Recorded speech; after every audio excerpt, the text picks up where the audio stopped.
इधर मध्य प्रदेश में नई शिक्षा नीति के तहत नए पाठ्यक्रम में वीर सावरकर समेत भगवद गीता संदेश को शामिल किया जाएगा। सावरकर को सिलेबस में शामिल किए जाने को लेकर सियासत गर्मा गई है। कांग्रेस ने इसे स्वतंत्रता संग्राम सेनानियों का अपमान बताया।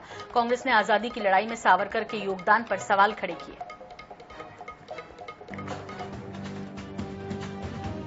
मध्य प्रदेश के स्कूलों में वीर सावरकर का पाठ पढ़ाया जाएगा। महान पराक्रमियों को गलत बताया, ऐसे पराक्रमियों को बीजेपी की सरकार पढ़ाएगी।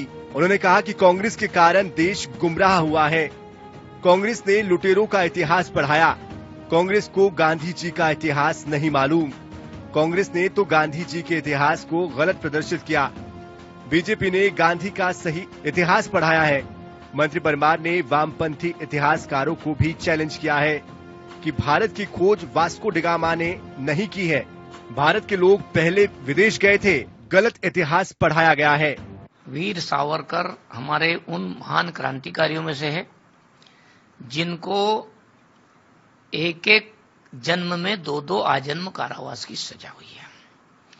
और 1857 का जो हमारा स्वतंत्रता संग्राम था, पहले लेखक हुए जिन्होंने 1857 के आंदोलन को स्वतंत्रता संग्राम कहा, नहीं तो लोग गदर ही कहते थे।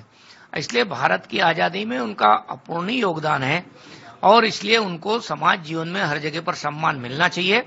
दुर्भाग्य से इस देश में कांग्रेस की सरकारों ने भारत के महान क्रांतिकारियों को इतिहास के पन्नों में जगह नहीं दी गई। विदेशी आक्रांताकारों को महान लिखा गया, देशभक्तों को महान नहीं लिखा गया।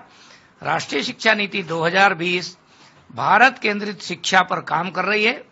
यानी अब देश के लिए काम करने वाले देश के हीरो वो बनेंगे, उनका हम बच्चों को पढ़ाने का काम करेंगे और इसलिए कई महापुरुषों की जीवनियां हम जो नया सारा सिलेबस बनेगा उस सब में जोड़ेंगे।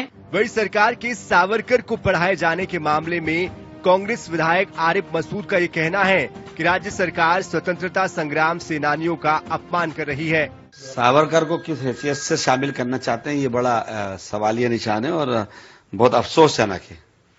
सावरकर की कहीं कोई भी पृष्ठभूमि में हमने जो आज तक पढ़ा, उनके खुद के पत्र पढ़े हैं जिसपे अनेक बार पत्र सोशल मीडिया पे आ चुके हैं जो अंग्रेजों से उन्होंने माफी मांगी है।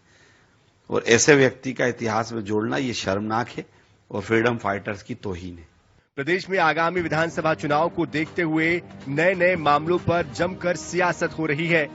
बीजेपी अपने हिंदुत्व की छवि को नए सिरे से गढ़ने का प्रयास कर रही है, लेकिन कांग्रेस भी हिंदुत्व के रास्ते पर ही चलकर बीजेपी का रास्ता रोकने की तैयारी में जुटी है। INS 24/7 के लिए भोपाल से मनीष कांत जैन की रिपोर्ट।